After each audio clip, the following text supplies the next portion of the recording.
ഡയറിയിലേക്ക് സ്വാഗതം. എല്ലാവർക്കും സുഖമല്ലേ? എല്ലാവരും സേഫാണെന്ന് വിശ്വസിക്കുന്നു. ഞാനിവിടെ സേഫായിരിക്കുന്നു. അപ്പോൾ ഇന്ന് ഞാൻ വന്നിരിക്കുന്നത് വളരെ എളുപ്പത്തിൽ വ്യത്യസ്തമായിട്ടുള്ള ഒരു ബീൻസ് തോരനുമായിട്ടാണ്. നമ്മൾ സാധാരണ തോരൻ വെക്കുമ്പോൾ അതിൽ തക്കാളിയൊന്നും ചേർക്കാറില്ല അല്ലേ? പക്ഷേ ഈ തോരനിൽ ഞാൻ തക്കാളിയൊക്കെ ചേർക്കുന്നുണ്ട്. നോർത്ത് ഇന്ത്യൻ സ്റ്റൈലിലുള്ള ബീൻസ് തോരനാണ് ഇവിടെ കാണിക്കുന്നത്. അപ്പോൾ ബീൻസിൻ്റെ മണമൊക്കെ ഇഷ്ടമില്ലാതെ തോരനൊന്നും കഴിക്കാൻ ഇഷ്ടമില്ലാത്തവർക്കൊക്കെ പരീക്ഷിച്ച് നോക്കാവുന്ന ഒരു വിഭവം കൂടിയാണിത്. വളരെ ടേസ്റ്റിയാണ്. നമുക്ക് ചോറിൻ്റെ കൂടെയൊക്കെ നന്നായിട്ട് കഴിക്കാൻ പറ്റുന്ന ഒരു വിഭവം കൂടിയാണ്. അപ്പോൾ നമുക്ക് നോക്കാം എങ്ങനെയാണ് എളുപ്പത്തിലൊരു ബീൻസ് തോരൻ തയ്യാറാക്കുന്നത്. നിങ്ങൾക്ക് ഈ വീഡിയോ ഇഷ്ടമായിട്ടുണ്ടെങ്കിൽ ലൈക്ക് ചെയ്യാനും കമൻറ്റ് ചെയ്യാനും മറക്കരുത്. അതേപോലെ എൻ്റെ ചാനൽ ആദ്യമായിട്ട് കാണുന്നവരാണെങ്കിൽ സബ്സ്ക്രൈബ് ചെയ്യാൻ കൂടി മറക്കരുത്. നമുക്ക് വ്യത്യസ്തമായിട്ടുള്ള ഒരു ബീൻസ് തോരൻ തയ്യാറാക്കാം. അതിനായിട്ട് ഞാനിവിടെ ഒരു പാൻ വെച്ചിട്ടുണ്ട്. അതിലേക്ക് 2 ടേബിൾ സ്പൂൺ സൺഫ്ലവർ ഓയിൽ ഒഴിച്ചിട്ടുണ്ട്. ഓയിൽ ചൂടാവുന്ന സമയത്ത് നമുക്ക് ഇതിലേക്ക് കടുകും ജീരകവും ഇട്ട് കൊടുക്കണം. ഓയിൽ ചൂടായിട്ടുണ്ട്. ഇതിലേക്ക് 1/2 ടീസ്പൂൺ കടുകും അതേപോലെ 1/2 ടീസ്പൂൺ ജീരകവും ഇട്ട് കൊടുക്കാം.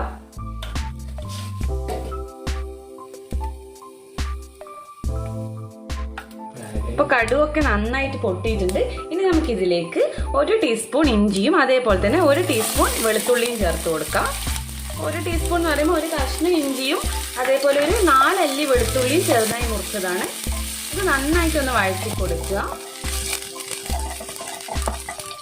ഇഞ്ചിയും വെളുത്തുള്ളിൻ്റെ ഒക്കെ ഒരു മൂത്ത മണം വരുന്ന സമയത്ത് നമുക്ക് ഇതിലേക്ക് ഒരു സവാള, മീഡിയം സൈസ് സവാളയാണ്, ചെറുതായി അരിഞ്ഞത് ചേർത്ത് കൊടുക്കാം.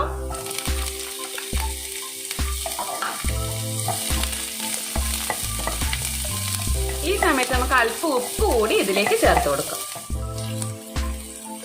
നന്നായിട്ടൊന്ന് വഴറ്റി കൊടുക്കുക. എപ്പോഴും മീഡിയം ഫ്ലെയിമിൽ വെക്കാൻ ശ്രദ്ധിക്കണം. അപ്പോൾ ഉള്ളിയൊന്നും ഒരുപാട് അങ്ങ് വഴന്ന് വരണ്ട, ജസ്റ്റ് ഒന്ന് വാടി വന്നാൽ മാത്രം മതിയാവും. അപ്പോൾ ഉള്ളിയൊക്കെ ജസ്റ്റ് ഒന്ന് വാടിയിട്ടുണ്ട്. ഈ സമയത്ത് നമുക്ക് ഇതിലേക്ക് ബീൻസ് ചേർത്ത് കൊടുക്കണം. ഇവിടെ ഞാൻ എടുത്തിരിക്കുന്നത് ഒരു 100 ഗ്രാം ബീൻസ് ആണ്. അത് 1 ഇഞ്ച് വലിപ്പത്തിൽ കട്ട് ചെയ്തിട്ടുണ്ട്. അത് ഇതിലേക്ക് ചേർത്ത് കൊടുക്കാം. നന്നായിട്ടൊന്ന് ഇളക്കി കൊടുക്കാം. ഇതിനി നമുക്ക് ലോ ഫ്ലെയിമിൽ 5 മിനിറ്റ് ഒന്ന് അടച്ചു വെച്ച് വേവിക്കണം.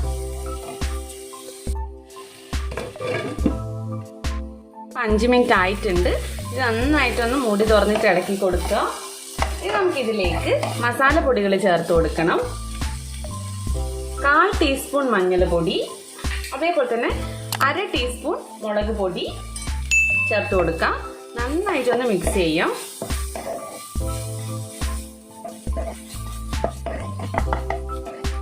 ഇനി ഇതിലേക്ക് 1 ടീസ്പൂൺ മല്ലിപ്പൊടി കൂടി ഒന്ന് ആഡ് ചെയ്ത് കൊടുക്കാം. അതൊന്ന് നന്നായിട്ട് മിക്സ് ചെയ്യാം. പൊടികളൊക്കെ ഒരു പച്ചമണം നന്നായിട്ട് മാറിയിട്ടുണ്ട്. ഈ സമയത്ത് നമുക്ക് ഇതിലേക്ക് ഒരു പച്ചമുളക് ചേർത്ത് കൊടുക്കാം. അതേപോലെ ഒരു തക്കാളിയും ചേർത്ത് കൊടുക്കാം. ഒരു മീഡിയം സൈസുള്ള തക്കാളിയാണ് ഞാൻ എടുത്തത്. ചെറിയ തക്കാളി ആണെങ്കിൽ നിങ്ങൾ 2 എണ്ണം ചേർത്ത് കൊടുത്താൽ മതി. അപ്പൊ നന്നായിട്ട് വഴറ്റാം. ഇനി നമുക്കിതിലേക്ക് അല്പം വെള്ളം ഒഴിച്ചു കൊടുക്കണം. ബീൻസ് വേവാനുള്ള വെള്ളം, ഒരുപാട് വെള്ളം വേണ്ട, ഒരു 1/2 ഗ്ലാസ് മതിയാവും.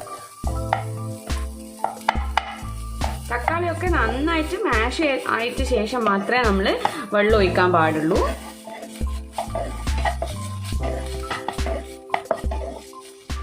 തക്കാളിയൊക്കെ നന്നായിട്ട് ഉടഞ്ഞിട്ടുണ്ട്. ഇനി ഇതിലേക്ക് നമുക്ക് 1/2 ഗ്ലാസ് വെള്ളം ചേർത്ത് കൊടുക്കാം. വെള്ളം അധികമായി പോകണ്ട, 1/2 ഗ്ലാസ് മാത്രം മതി. കാരണം നമ്മളിത് തോരനല്ലേ, ഡ്രൈ ആയിട്ടാണ് ഉണ്ടാവുക. ഇത് ബീൻസ് വേവാൻ വേണ്ടിയിട്ടുള്ള വെള്ളമാണ് ഞാനിപ്പോൾ ഇതിലേക്ക് ഒഴിച്ചു കൊടുത്തത്. ഈ സമയത്ത് നമുക്ക് ഇതിന്റെ ഉപ്പും അതേപോലെ തന്നെ എരിവും ഒക്കെ ഒന്ന് നോക്കണം.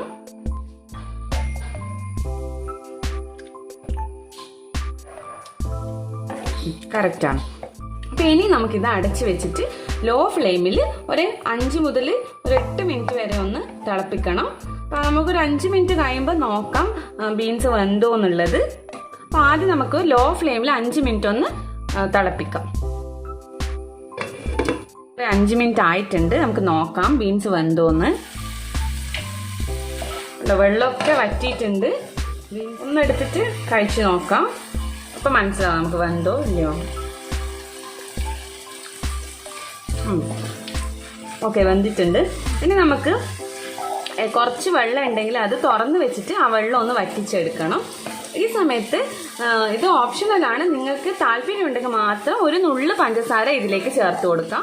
വളരെ കുറച്ച് ഒരു നുള്ള് പഞ്ചസാര ഇതിലേക്ക് ഇട്ട് കൊടുക്കാം. നന്നായിട്ടൊന്ന് മിക്സ് ചെയ്യാം. അത് നിർബന്ധമില്ല, നിങ്ങൾക്ക് ഇഷ്ടമുണ്ടെങ്കിൽ ചേർത്താൽ മതി. നന്നായിട്ടൊന്ന് മിക്സ് ചെയ്യാം. അപ്പോൾ പഞ്ചസാര വരുമ്പോൾ ഇതിനൊരു പ്രത്യേക ടേസ്റ്റാണ്, അതാണ് ഞാൻ ചേർക്കുന്നത്.